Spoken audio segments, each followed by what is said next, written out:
He has been on, he's all over the place. He's on the CBC, Winnipeg Comedy Festival, JFL 42. Guys, give it up for Danish Anwar!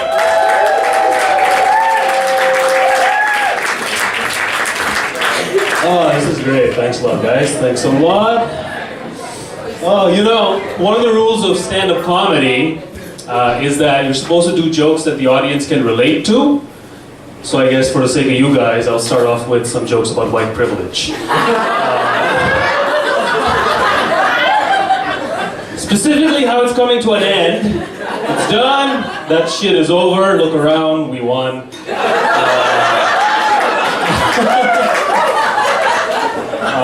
I mean, I think it was 2012 when the number of ethnic babies born in North America actually outnumbered white babies since 2012. So that was what, 5 years ago?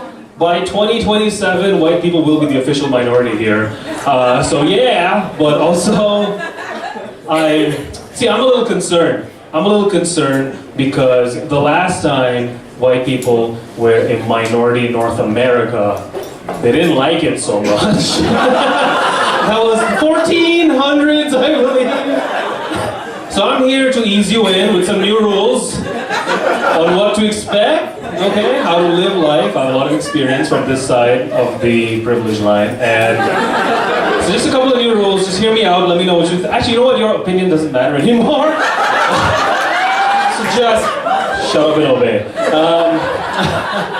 So rule number 1, now that white people are a minority, straight up we're going to start off with a simple rule. No more cultural appropriation, you know, standard. No more blackface, no more dressing up as a indigenous princess. You know, we don't care if it's Halloween or you're in Alberta. It's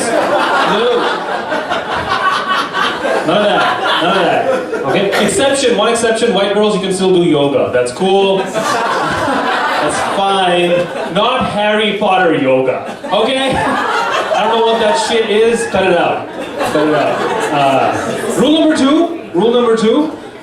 See, there's a lot of wars. North America, Canada, the US, always involved in a lot of wars. So we're gonna change one thing. The military. It lacks discipline. Whenever they go abroad, there's torture, all kinds of scandals. So to improve discipline, from now on all leadership positions will be held by Asian parents. And now we don't want torture scandals, so all prisoners of war will be interrogated by brown moms. Far more effective, believe me. And there's no Geneva Convention against that, so we're gonna go nuclear. And last rule, now that white people are a minority, from now on, all large gatherings of Caucasian youth will be considered suspicious and investigated immediately. We don't care if you're just camping, okay?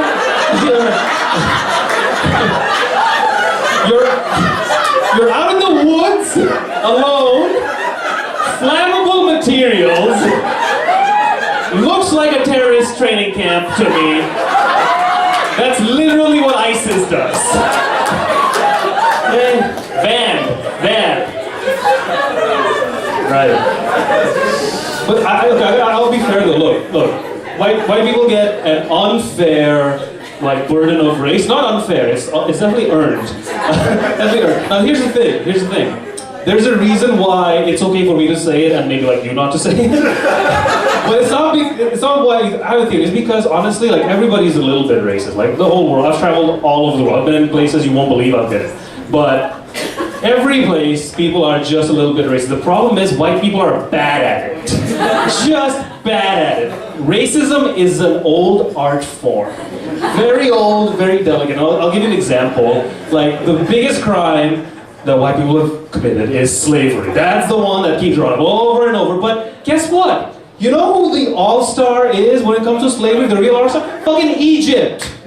Nobody says shit about Egypt. You know why? Here's the art. Here's the craft of slavery. A, they used their slaves to build the pyramids and the Sphinx that's still generating tourism dollars 5,000 years later, and the career of that ancient aliens guy. You know?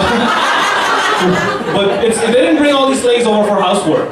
And 2, more importantly, they didn't go all the way across the ocean to another continent uproot those people, bring them back on boats. They use slaves from North Africa and the Middle East, okay? Locally sourced, sustainable slavery for long-term projects. That's how you do it. There's an art to it, right? But like everybody's a little, it's called implicit bias. Everybody's a little bit like, whenever you see somebody, even if you think you're the most left-wing progressive person on the planet, everybody makes a little bit of an assumption. Like, I'll give you an example. Whenever we hear about shootings and killings in the city, everybody assumes just for a second that the killer was most likely a police officer, right? So, okay, no cop jokes here, fine.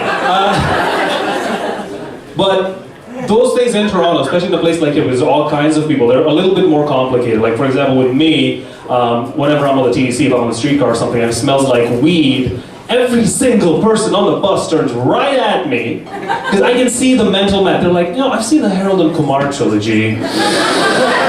Brown guys love weed, must be him, yeah, for sure, for sure. And like, chances are it is me. I'm not gonna lie. Chances are, it's pretty good, but you shouldn't make that assumption, that's the problem. But here's where it gets complicated, because there's a racial hierarchy to these things, right? Nobody assumes that I'm the weed man if I'm standing next to a black guy. Yeah. Now, if all eyes are on him, all the heat is on him. In fact, even if I look like the biggest stoner on the planet, somehow it works in my favor. Because now they look at me and they're like, well, the brown guy's eyes are really red. Food stains on his clothes. He can barely keep his eyes open. He's probably up all night studying for med school. That's what's happening here, that's what's happening here. Hope he doesn't get corrupted by Rashad sitting next to him over there. That will. Anyway, thanks for listening to me, guys.